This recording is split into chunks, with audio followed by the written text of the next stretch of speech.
The world was stunned today as news broke that climate activist Greta Thunberg was detained by Israeli forces during a dramatic raid on a Gaza aid flotilla.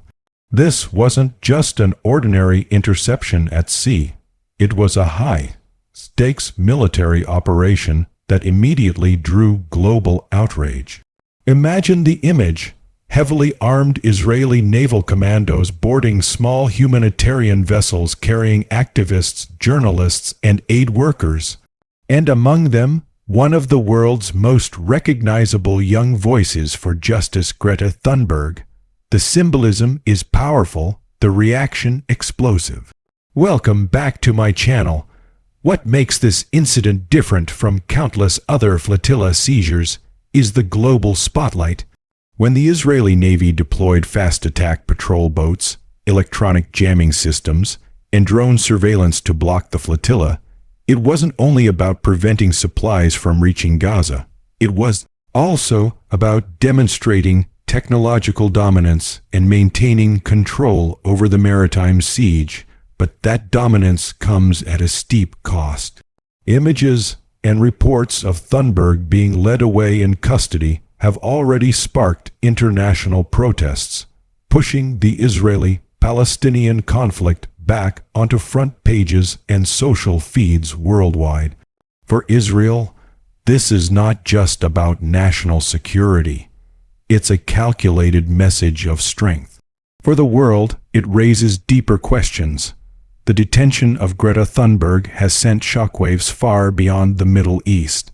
It's not just about an activist being silenced. It's about how military technology and force intersect with humanitarian movements.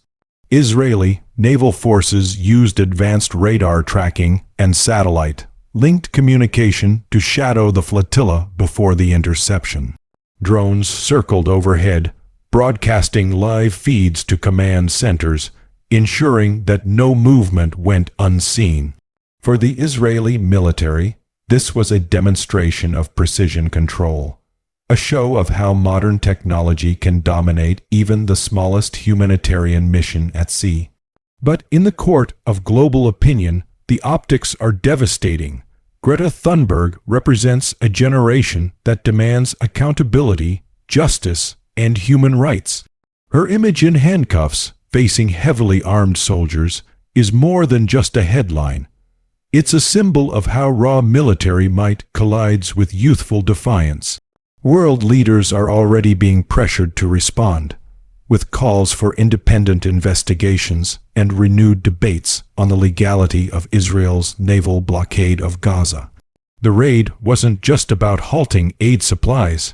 It was a carefully executed operation that now risks inflaming an already volatile global conflict. The question is, who really won in this confrontation? This raid on the Gaza flotilla and the detention of Greta Thunberg highlights a recurring theme in today's conflicts: the clash between overwhelming military power and the voices of global activism.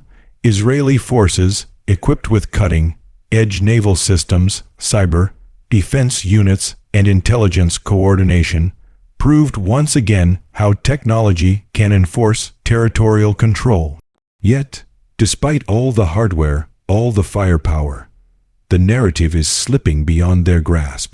Images of young activists standing against warships are now traveling faster than missiles shared across platforms, fueling debates from Washington to Brussels, from universities to parliaments. Every military maneuver has consequences beyond the battlefield. By detaining Greta Thunberg, Israel has unintentionally amplified her voice and placed its own military strategy under intense international scrutiny. This incident ties into a broader pattern we see worldwide, whether in Ukraine, the South China Sea, or the Middle East, where advanced military technology is tested not just against rival armies, but against global public opinion and the unstoppable wave of digital activism. As the world watches, one thing is clear: the battle for control is no longer fought only with drones, ships, and weapons. It's also fought with images, voices, and stories that refuse to be silenced.